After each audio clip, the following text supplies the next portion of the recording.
We're asked to put a limitation.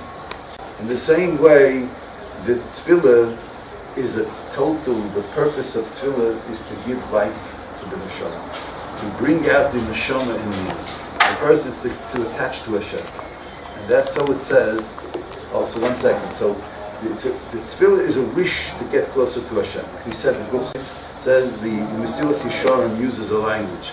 He may Tsama HaKodesh Baruch Hu li Adam. HaKodesh Baruch Hu put the man in a place where there are many things that bring him further, that distance him far and away from Hashem. What are the things that distance man from Hashem? Heim hatavot hachumliot. All the tavot, all the pleasures and desires of this world. And we're not talking here whether it's asur or mutter. If it's asur, then it's what we call a kal v'chayma, for sure, if it's prohibited. But even what's mutter, hatayvus v'achumris, heim, all the desires of the body, heim, amachikim esa'adam, they are what distances a man from the Bari Yisbarach, the Creator. As a result of this, and since tefillah is an expression of wishing to become close to Hashem, so here in Siman Tzadiches, let's see what it says.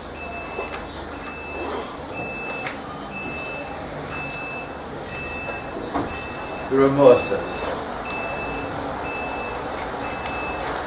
or even before, the Chasidim Rishonim, what did they do? They were mitboledim. They put themselves separate, and that's why it took them an hour. Ad shayu magiyim l'spashtut hagashmut, that they were, so to speak, separated themselves from their physical body. We are far removed. If we want to separate ourselves from our physical body, we'll find ourselves either just falling asleep and dreaming that we're separated, or perhaps, I don't know. But they managed to separate themselves from the concept of their body, the strengthening of the intellectual part, and they would reach a madrega which was close to nevuah, to total attachment to Hashem. On this says the Ramah, before a person prays, he should think,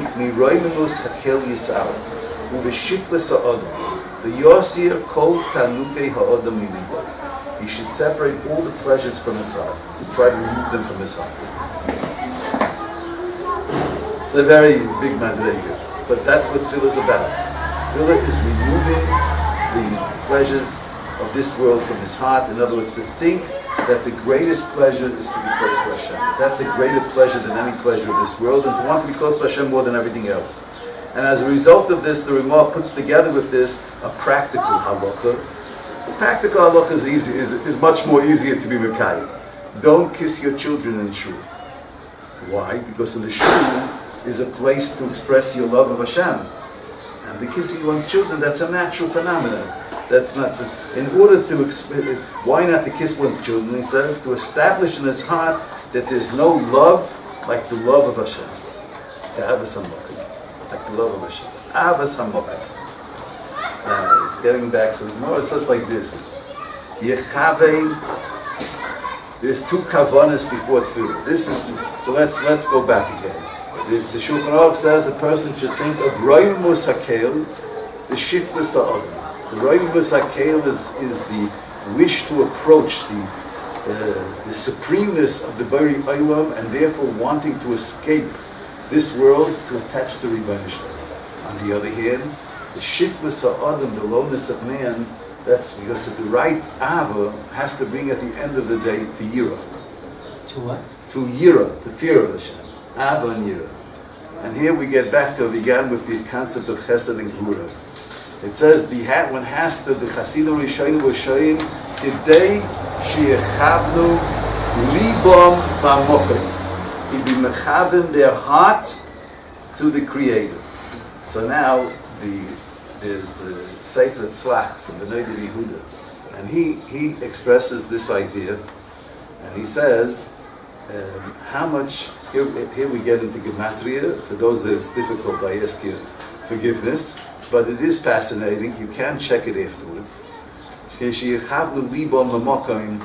How much is the gematria of Libam, if you know the letters?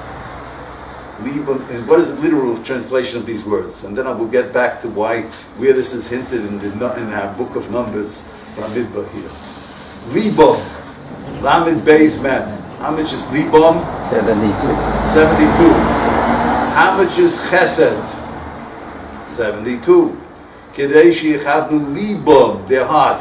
What is the heart? That's the midah. Where's the heart? Is the place of the tefillah, is avodah shebelev.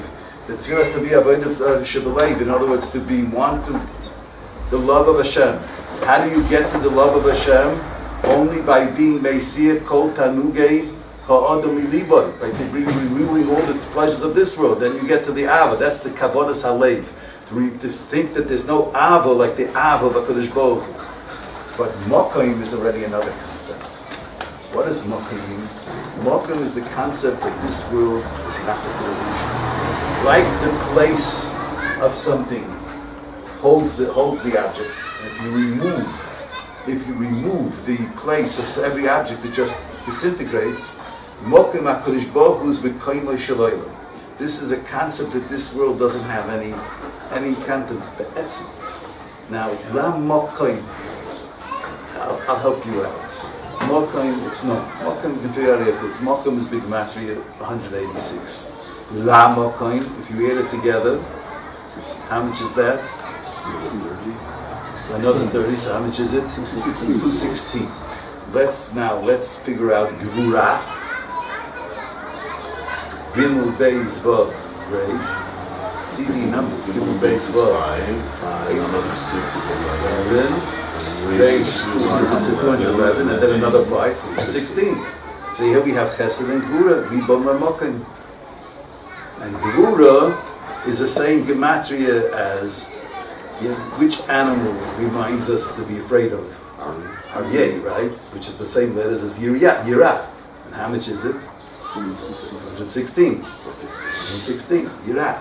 As because the Ava, after the Ava, you got to get to Yira. Like every bracha has this concept. Because you know why? A bracha, there's nothing. Let's see how it's expressed. When you speak to an Adam Chashav, Americans don't know about it because it doesn't exist in the English language, in the American language. But you know, there's in every foreign language outside of American, even French or whatever, you have direct, familiar, and then you have respect. In respect, you speak in third term. Russian nista. You don't say ata, you. You in another language is a friend, if it's somebody high. You actually have it in American court. Yeah. You say your honor. Your honor. You speak in third person. And every bracha is composed of these two facets. You begin, the bracha is unbelievable approaching Hashem. You say to Hashem, what a chutzpah. He's so close to you, Baruch atah. But immediately from that closeness, that has to bring to a yira, has to bring to a fear. And immediately you go back to the third person. Elokeinu melech haolam. You begin Elokeinu melech haolam. The Abba has to bring, that has this process of Yechavein Libam Lamokim. The Lamokim, the concept of Lamokim is, we're nothing, we don't exist, shiftless. First, Yosef Tanubi Odom Liboy, the Tzroim Musakel, and that Roim Musakel brings a taiva to approach HaKodesh Baruch Hu, and then it takes a step back, we show shuffles of Yiro. How can we approach him up? Have to have these two kavanas. It's a ramas, there's a pasuk, Chayot, Achiyas Rotzoi B'Shav. The connection with Hashem has to be Rotzoi, running towards Hashem, and then a step back. Abba B'Yir. That's Yechavin Libam Lamokim in every tefillah. Now getting back to the numbers, it's very interesting because the number of Yehuda, Machne Yehuda, the Torah tells us the number of Machne Yehuda. And the number of Machne Yehuda, if you look here, it says, let's see, how much was in that Machne Yehuda? 186,000. Yeah, right, 186,000. And 186,000, let's go back, that's 186, that's Mokkah. It's a concept of Yira. Yehuda's Malchus. Malchus is the Malchus is a remez of the Malchus of HaKodesh Baruch Hu. That's Yira, Mokkah. On the other hand, if we analyze, I'm going to read it to you, because it's unbelievable. Degel Machne Ephraim, Utzva'oi Utkudeihem Aboim Elef. Drop the hundreds. Aboyim Elef. Which letter is Aboyim? Mem. V'olav matei Menashe. Utzva'oy pkudehem shnayim u'shloshim elef. Which, how do you say shnayim u'shloshim? 32. So what is that? 32? Leiv. Put it together with the mem. Libam. So now we have, if you put, the HaKodesh Baruch Hu tells the Navi, take 1/8 and write on it Yehuda. Take another 8 and write on it Ephraim and Menashe. And then the korban v'hoyu le'echad biyadecha. Put them together. That's Yechaven Libam Lamokim. Yosef represents Shevet Menashe. Yosef represents v'hoya Beis Yaakov Eish u'Beis Yosef Lahava. What's Lahava? That's Leiv. That's the Ratzon and Leiv to get close to Hashem. That's the Hislavus in Avodas Hashem. But the Ava has to bring to Yira, the Shiflis, Yehuda's Malchus, Gvura. That's the Hiskarvus, this Malchus Yosef together with Malchus Yehuda. We have to translate all this into English. All this into English, all right. Most of those words you just said were all Hebrew. All Hebrew. I'm sorry, I apologize. Let's go back again. So, it says, the Navi says like this, Hashem says to the Navi, take a piece of wood, we have it in Pashas Vayigash, take a piece of wood and write on it Yehuda. Take another piece of wood and write on it Ephraim. We know that after the Malchus, the kingdom of David, was divided up. There was two kingdoms. One kingdom was Ephraim, was from the children of Yosef, and one of them was from Yehuda. He says that when it's going to come the future, these two are going to be united together. And a hint to this, he says, write on one piece of wood Yehuda, and write on one piece of wood Ephraim, and then paste them together into one piece of wood. Now this is symbolic. We're saying, because if we count these, when the Torah tells us there was a one machane surrounding the Mishkan, which was called the camp of Yehuda, and there was another camp called the camp of Ephraim, and it tells us the numbers. And if we analyze the numbers of Yehuda come to 186, which is the concept of Mokkah, the same numerical value. And we spoke before, Mokkah means place. That's the idea that Hashem is the place of the world. This concept, meaning Hashem is the place, like the place supports everything, it means without the place, nothing exists. It means everything would cease to exist without Hashem. This concept has to bring a certain level of Yirat Shemayim, a fear of Hashem. That we're really non-existent. Hashem is giving us every second. We only exist in the power of Hashem. That's the concept of the kingdom of Hashem, Malchus. Yehuda represents the kingdom of the Klal. He was made to be king. But Yosef is the flame of the wish to approach Hashem, Yosef. Because so it says in the Pasuk, that the house of Yaakov is compared to a fire, and the house of Yosef will be compared to a flame coming out of the fire. And that flame is what's going in the future to consume the Golus, the power of the rulership of Esau. Esau will be turned into straw burning at the flame of Yosef. The flame of Yosef is the wish to approach Hashem, the love of Hashem. And here we have these two things hinted in the numbers, because it says when you count Ephraim was 40,000, that's a mem, and Menashe was 32,000, that's Lamed Beis. So we have the word Libam. And in the numbers of Yehuda, we have 186, which is Makom. So we have these two concepts, Yehuda representing Yira, and the fear of Hashem, and Ephraim representing the love of Hashem. And we said, that's like every bracha. Yechaven, that Chazal tell us that before you pray, you have to be Mechaven Libam Lamokim. Means you have to be Mechaven, that your wish to get close to Hashem every closeness to Hashem has to paradoxically bring a step away from Hashem and fear of Hashem. These two things have to go hand in hand, the love and the fear. Like every bracha begins face to face, bo hata, and then nista. Because so it's hinted here. All this is hinted here in the numbers that we're putting together of Yosef and Yehuda. Libam is the wish to get closer to Hashem, and Mokum is the step back. Yechaven Libam. That's the concept of it. It's clear. What about the other two machanot? You have to say all the secrets it has to reveal. We feel one secret. So today all the secrets have to come out. I said that the secrets of the Torah are more available today. That's right.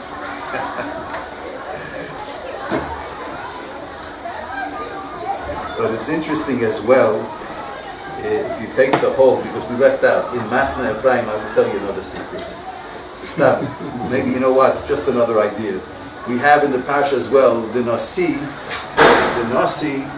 this is telling us a message about how we have to study Torah. The Nafshi of God is written with two different names. Maybe you noticed. Once it says, he's El Yosef ben Du'uel. And then it says, he's El Yosef ben Reuel. I want to talk about what this means and why specifically God. El Yosef means Kel Yosef. Kel is the name of Hashem. Yosef means to add. Kel Yosef means to be constantly adding approachness to Hashem, to try to grow. A person has to try to grow in Madrega, to become closer and closer to Hashem. That's Kel Yosef. How do you do this? Ben, the Tosefet, the adding in Avodas Hashem is the child of Du'uel. Du'uel means know Hashem. Now, what does this bring? If you try to increase knowledge of the Torah, and this knowledge of the Torah makes you grow closer to Hashem, then at the end of the day, you will be Ben Reuel. Reuel is from the right, Reish Ayin, reminds us of a word in Hebrew, Re'ah. What's a Re'ah? V'hafta re'acha kamocha. You become the Re'ah, the friend of Hashem, the Ratzon of Hashem, the Korov of Hashem. Du'uel becomes Reuel. But why do we find this hint specifically by God? Well, let's go back in history. When was God, by which process was God born? So when you read in the Tehillim, Leah was very fertile and Rachel didn't have any children. And Rachel was after she had Yehuda, Rachel was very, very jealous. And it says at some point, after the 4 children of Yehuda, that Tamoid Leah Biledis, Leah stopped having children. And at that time, Rachel, when she saw that nothing goes, she decided that she's going to take in a tzara. She told Yaakov to marry Bilhah.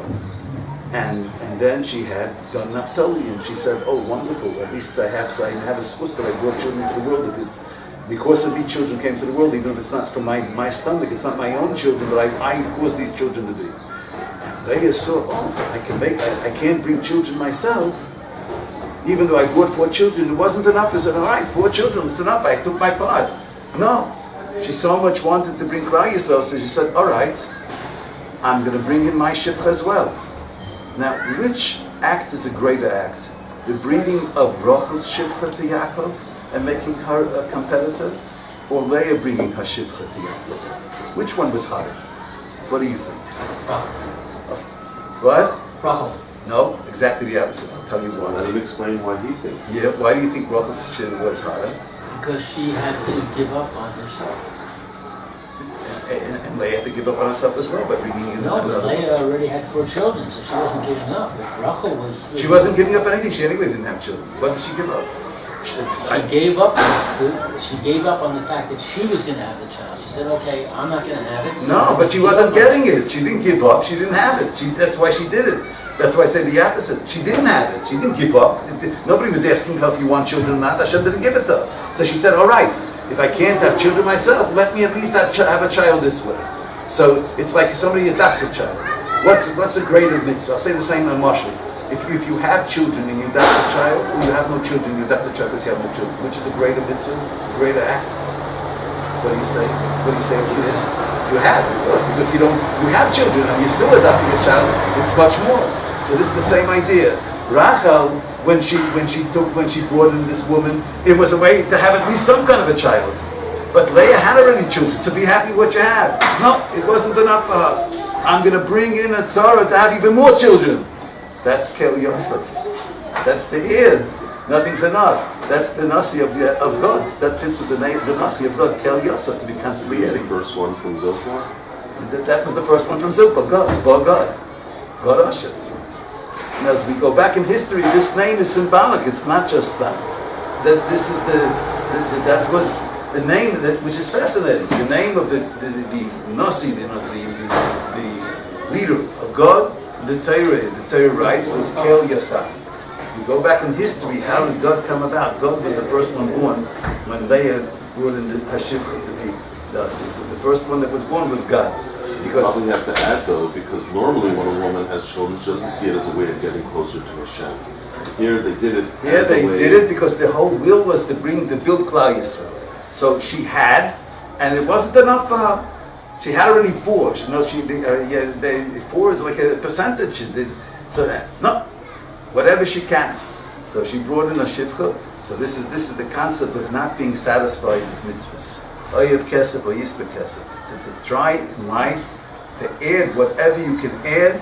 That nothing is nothing. There's no end to what every addition in ruchnius and spirituality, where a person adds a mitzvah, one can't measure the value of it.